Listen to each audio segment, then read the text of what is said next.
Salut à toi et bienvenue, j'espère que tu vas bien. Moi j'ai le soleil en plein visage, mais c'est plutôt agréable, on va pas se plaindre au mois de novembre.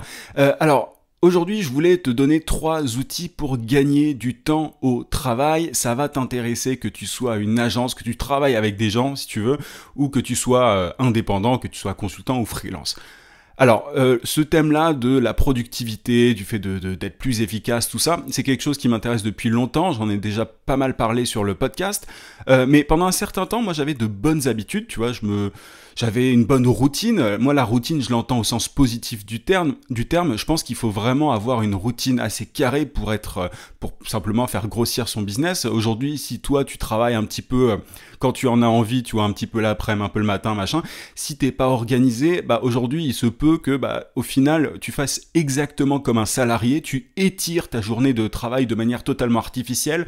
Ça n'a aucun intérêt. Si tu veux, tu vois, quand on est dans un open space, quand on est en agence ou je sais pas où tu travailles, mais quand on travaille en tant que salarié, le problème souvent c'est qu'on nous dit d'arriver à une heure précise et de partir après, je sais pas, 17h, 18h, 19h, je sais pas ce que tu fais encore une fois. Et le problème c'est que souvent, durant toutes ces heures, t'as pas que du travail intensif, tu vois, tu travailles peut-être 3 à 4 heures max de manière intensive, mais tu travailles pas de manière ultra focus pendant 8 heures, ça c'est clair. Et du coup, l'avantage qu'on a en tant qu'indépendant, c'est qu'on peut choisir évidemment nos heures de travail et tout, mais je pense qu'on peut les condenser, qu'on peut, tu vois, se faire en fait, vraiment, c'est toi qui décides de la façon dont tu vas travailler, et ça a ses avantages et ses inconvénients. Les avantages, c'est que concrètement, c'est toi qui t'organises, il y a personne qui te dit fais ceci, fais cela à telle heure, mais l'inconvénient, c'est qu'on a tendance à se laisser aller. Et pendant un certain temps, moi, tu vois, tout était très carré pour moi, j'étais extrêmement productif et tout, et en fait, le problème avec les habitudes, c'est qu'il suffit de dévier un tout petit peu, tu vois, qu'il y ait des vacances ou je ne sais quoi, pour que par la suite tout capote, tu vois, que tu partes à la dérive. Et du coup, moi actuellement, je suis vraiment en train de revoir tout ça. Je me couchais, tu vois, par exemple très très tard, je me réveillais pas extrêmement tôt, tu vois, j'utilisais des outils qui étaient pas terribles. Bref, aujourd'hui, je revois vraiment tout ça, et du coup, je voudrais partager avec toi 3 outils vraiment efficaces pour avancer, pour être plus productif, pour simplement faire plus dans une journée, pour gagner du temps concrètement. Le premier outil dont je voulais te parler, il s'appelle Things 3 en français.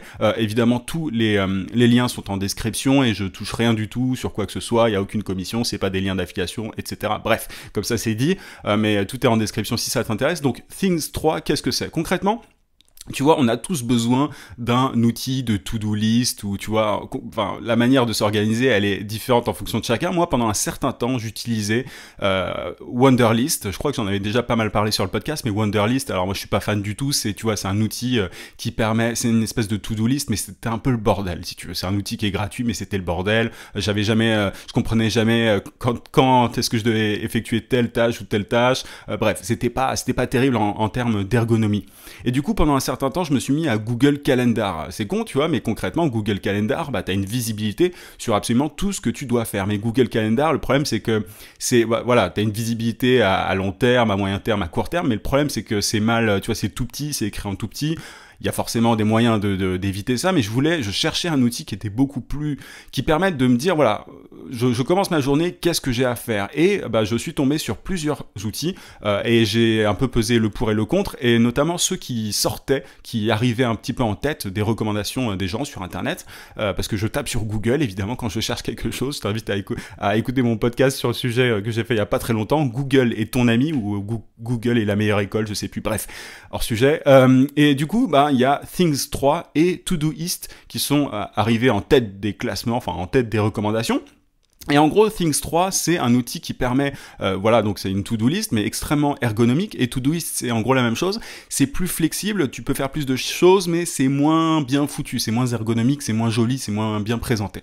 Donc moi, finalement, j'ai choisi celui qui est le plus recommandé par les gens. Alors, je sais pas si c'est uniquement sur Mac, tu vérifieras pour le coup, mais si c'est que sur Mac, tu peux prendre Todoist, qui pour le coup est adapté sur toutes les plateformes. Mais moi, j'ai choisi Things 3 parce que c'était ce qui revenait le plus. plus, et sur l'App Store, c'était une des applis les plus recommandées dans la catégorie productivité. J'ai regardé chaque feature, chaque fonctionnalité, qu'est-ce que ça permettait de faire et tout. J'ai comparé les deux. Et moi, je voulais simplement un outil extrêmement simple, tu vois, qui me permettait de me dire, encore une fois, chaque jour, qu'est-ce que j'ai à faire. Et pour remplacer justement Google Calendar. Donc, je m'y suis mis il y a pas très longtemps, mais ça me change la vie dans le sens où c'est pas compliqué. Tu vois, tu peux même, ce qui est génial, c'est que tu peux scinder entre ce que tu as à faire dans la journée et le soir. Tu peux segmenter, tu vois, moi, il y a le boulot de mon agence, il y a la chaîne YouTube, il y a la paperasse, il y a tout ce qui est perso. Donc, ça te permet de segmenter tout ça de manière extrêmement intelligente. C'est vraiment, tout est à portée de clic. Tu vois, tu as une version. Alors, le problème, je vais te le donner après, c'est que c'est cher. Enfin, je te l'ai donné du coup, mais c'est particulièrement cher. Mais le truc, c'est que c'est vraiment extrêmement rapide. Si tu veux créer une tâche rapidement sur ton téléphone, tu fais ça extrêmement vite. Donc voilà, donc le problème, c'est ça, c'est que la version Mac, elle est à 50 balles, un truc comme ça. La version iPhone, faut que t'achètes une autre version, enfin la version smartphone. Encore une fois, vérifie si c'est sur Android ou pas. Mais elle est à 10 balles, je crois. Il y a une version iPad aussi qui a 20. Bref, t'es pas obligé de tout acheter, évidemment. Moi, je suis un peu un geek là-dessus. Mais concrètement, c'est extrêmement efficace. Et évidemment, tout est synchronisé. Donc, je t'invite à choisir cet outil si tu peux te le permettre. Et sinon, bah, t'as Todoist, qui est aussi payant, mais c'est un prix à l'année qui est moins cher et t'es pas obligé de payer pour Mac, pour iPhone, pour ordinateur, pour téléphone, etc. Je sais que tout le monde n'est pas sur Mac et que tout le monde n'aime pas les Mac. Bref, c'est pas le sujet. Et du coup, Todoist, bah, ça peut te permettre de faire exactement la même chose, mais même en plus poussé. Mais pour moi, c'est moins joli, c'est moins bien foutu. Et j'ai besoin au quotidien d'avoir une application jolie, tu vois, une application ergonomique, parce que pour pouvoir savoir concrètement qu'est-ce que j'ai à faire à quel moment. Et Things 3 fait ce boulot-là parfaitement. Et voilà. Donc ça, c'est la première application. Et tu peux l'utiliser, tu vois, pour tes tâches perso comme pour le boulot, encore une fois. Le seul problème aussi, alors en plus du prix, c'est que c'est pas collaboratif. Là, c'est vraiment un outil pour toi, pour t'organiser, personnellement, mais ne cherche pas trop à collaborer avec d'autres personnes là-dessus. Je vais te donner d'autres outils pour ça. Donc Things 3, c'est vraiment je pense que je vais le garder longtemps. En même temps, à ce prix-là, il y a intérêt à ce que ça permette d'être utilisé longtemps. Mais voilà, donc Things 3 pour mes tâches perso, pour concrètement quand je me réveille, qu'est-ce que j'ai à faire, et je vois ma liste de tâches. Et tu as une certaine visibilité à moyen et long terme. Autre outil que tu connais sans doute, mais moi je l'ai adopté parce que, les emails aujourd'hui, tu vois, aujourd'hui je me noie un petit peu dans les emails. D'ailleurs, petit aparté, mais concrètement, j'ai de plus en plus d'abonnés qui me posent des questions en privé par email, mais c'est impossible de répondre. Enfin, j'ai de plus en plus des réponses standardisées parce que je peux pas faire autrement. Mais du coup, avec mon équipe là, donc l'outil que j'utilise, avant c'était les emails, tu vois, comme tout le monde concrètement, mais je me suis rendu compte qu'il y avait vraiment trop d'allers-retours et tu vois, en termes de visibilité, quand par exemple tu dois, il y a quelqu'un d'autre de ton équipe qui doit voir le message que tu as envoyé à telle personne, tu peux transférer ou tu peux mettre en copie, très bien, mais tu t'y retrouves pas, quoi. C'est un peu le bordel. Donc l'outil que j'utilise, il s'appelle Slack et il est extrêmement connu dans le monde des startups notamment.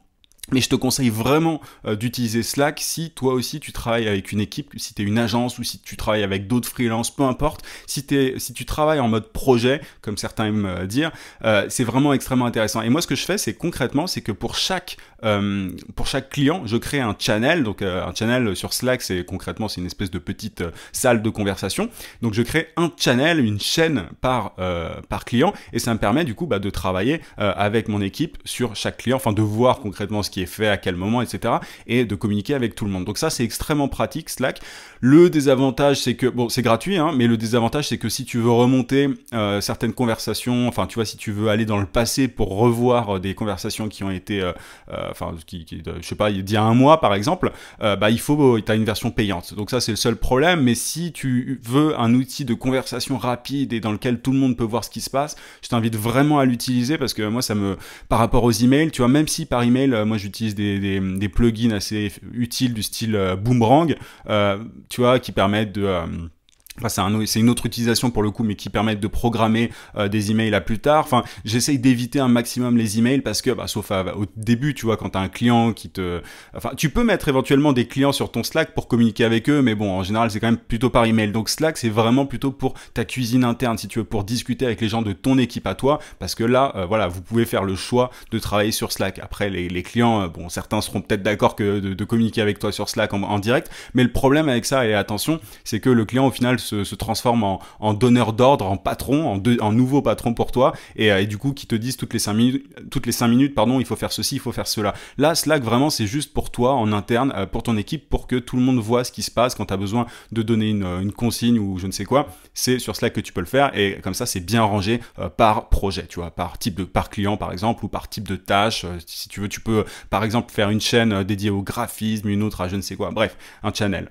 Donc c'est à toi de t'organiser, mais Slack c'est quand même extrêmement efficace, et moi pendant longtemps je l'ai un peu, tu vois, je me disais ouais bon c'est pas utile, c'est un truc de start-upper, mais concrètement c'est vraiment bien dans certains cas, évidemment, si tu travailles en équipe. Maintenant, le dernier outil dont je voulais te parler, donc Slack, encore une fois, t'as le lien en description. Le dernier outil dont je voulais te parler pour gagner du temps, celui-là tu le connais pas forcément, c'est un outil qui s'appelle Asana, qui est aussi plutôt pour ceux qui travaillent en équipe, qui est un outil qui te permet de te coordonner avec ton équipe. Concrètement, tu vois, Slack c'est plutôt pour de la conversation en instantané, c'est vraiment, après, encore une fois, attention à ne pas te faire bouffer toute la journée par des conversations instantanées, il faut pas que tu sois toute la journée derrière ton Slack, évidemment, mais Asana, c'est un outil qui te permet, si tu veux, par exemple, disons que tu as un site web à faire pour un client et que tu travailles pas tout seul, par exemple tu es une agence, ce qui est vachement bien, c'est que tu vas pouvoir créer donc un projet, donc design, refonte du site web par exemple pour tel client, tu vas pouvoir intégrer des personnes et tu vas pouvoir concrètement leur attribuer des tâches, et tu vas aussi pouvoir voir leur avancement du travail. Tu vas pouvoir voir à quel stade elles en sont. Par exemple, tu peux très bien dire ok, refonte du site web, ça passe par 10 étapes, par exemple, il faut faire ceci, il faut faire cela, il faut faire ceci, cela. Tu fais 10 étapes, et concrètement, ton équipe, ce qu'elle va faire, c'est qu'elle va remplir les tâches une à une, et tu pourras voir à quelle étape les membres de ton équipe sont. Donc c'est extrêmement efficace en termes de, c'est vachement bien en termes de visibilité, tu vois, ça évite encore une fois les emails ou Slack. Moi, je combine Slack et Asana, parce que Slack me permet de donner des consignes précises, mais Asana me permet de voir où est-ce qu'ils en sont, est-ce que les délais vont être tenus, etc. si tu veux. Mais c'est vraiment bien, et c'est gratuit. T'as une version premium, c'est comme Slack, hein, t'as une version premium qui te permet de débloquer d'autres trucs, mais c'est pas forcément pour tout le monde. Mais c'est un outil qui est vraiment bien si tu travailles avec d'autres gens. Par contre, tu vois, moi tu vois, même dans ton cercle proche, tu peux l'utiliser concrètement. Moi j'utilise ça avec mon équipe et avec des gens plus proches, justement pour des projets. Et c'est bien foutu, tu vois. C'est un peu comme Trello. Je sais pas si tu connais Trello, mais Trello c'est un outil de gestion de projet. Tu vois, tu as des espèces d'étapes. Tu fais passer un truc d'une étape à une autre pour voir où est-ce que tu en es dans ton projet. Bah là concrètement Asana c'est pareil, mais c'est plus collaboratif. Moi je préfère Asana à Trello. J'ai jamais vraiment aimé Trello. Je sais pas, c'est peut-être l'interface, je sais pas. Mais concrètement Asana est bien foutu. Tu peux mettre des échéances particulières, tu peux attribuer à des membres de ton équipe. C'est vraiment vraiment bien fait. Donc Things 3, Slack et Asana. Things 3, c'est vraiment pour toi, si tu veux, pour t'organiser toi, pour tout ce qui est paperasse, pour tout ce qui est job, que tu as à faire toi. Moi, je l'utilise pour ma chaîne YouTube, pour trouver des idées de formation. Tu vois, j'essaie d'intégrer mes habitudes dans Things 3. Par exemple, aujourd'hui, je me suis noté trouver l'idée de la vidéo de demain, par exemple, concrètement, à telle heure, je me suis mis un rappel, donc c'est vraiment, vraiment bien. Ensuite, pour t'organiser avec une équipe, tu as Slack, pour t'organiser, plutôt pour échanger avec ton équipe, tu as Slack, qui est vraiment rapide, tu vois, concrètement, t'as pas besoin d'envoyer un email et tout, et ce qui est vraiment bien aussi, c'est que tu mets vraiment de côté le côté justement cordial, un peu formel, si tu veux, tu oublies les cordialement, les bien à vous, tous ces trucs-là qui ne servent à rien, concrètement, vu que t'es dans un espèce de chat, vraiment t'écris vite, et concrètement, ça permet de fluidifier les échanges. Donc voilà pour Slack, et enfin, Asana pour la gestion de tes projets, pour la gestion de tes grosses tâches qui ont besoin, par exemple, d'être effectué en 6 semaines, bah là tu vois vraiment où en sont les personnes de ton équipe, et comme ça t'évites de les harceler par email en leur disant où est-ce que t'en es, parce que moi j'ai un peu ce côté-là de temps en temps, je peux être un peu chiant. En fait, je suis chiant quand je vois pas où ça en est, et ça les personnes parfois avec qui je travaillais s'en sont rendu compte, et c'est pour ça que j'ai utilisé Asana, c'est pour ça que je me suis dit bon, il faut utiliser Asana, comme ça j'éviterai de demander aux gens où est-ce qu'ils en sont. Concrètement, je pourrais avoir une bonne visibilité sur le travail de tout le monde, sans avoir à les emmerder par email, si tu veux, parce que tout le monde ne rend pas forcément compte de son travail, tout le monde ne va pas te dire instinctivement, tu vois, volontairement, de manière spontanée, où est-ce qu'il en est, où est-ce qu'elle en est. Donc ça, pour le coup, Asana te permet de faire ça. Voilà donc pour 3 outils pour gagner du temps au travail. Moi vraiment, je base un petit peu tout là-dessus. Si tu veux, je regarde mon ordinateur là, mais concrètement, j'ai Slack, bon j'ai Evernote, mais ça j'en ai déjà parlé dans d'autres podcasts, mais j'ai Slack, Evernote, Things 3 et Asana. Donc voilà, c'est vraiment Aujourd'hui, ce sont vraiment les 3 outils au cœur de mon business qui me permettent de tout refaire, enfin de revoir toute ma façon de travailler et déjà j'en vois les effets. Tu vois, aujourd'hui il est quoi? Il est 10h30, j'ai déjà fini j'ai fait plein de trucs auparavant, j'ai fini mon podcast parce qu'on arrive à la fin de ce podcast. Donc bref, organise-toi comme tu peux, mais crée-toi un cadre et intègre ces outils s'ils peuvent être utiles. Voilà un petit peu ce que je voulais te dire aujourd'hui. J'espère que ça t'a plu. N'hésite pas à mettre un gros pouce si c'est le cas, si t'es sur YouTube, et à t'abonner à la chaîne si c'est pas déjà fait. Je te rappelle aussi que tu peux télécharger ma formation vidéo gratuite pour trouver des clients rapidement en freelance. Pour ça, tu cliques juste en haut sur le i si t'es sur YouTube, sinon tu as le lien en description. Je te dis à demain 18h comme d'habitude, pardon, je m'étouffer. En attendant, n'oublie pas, vie sans limite. À plus.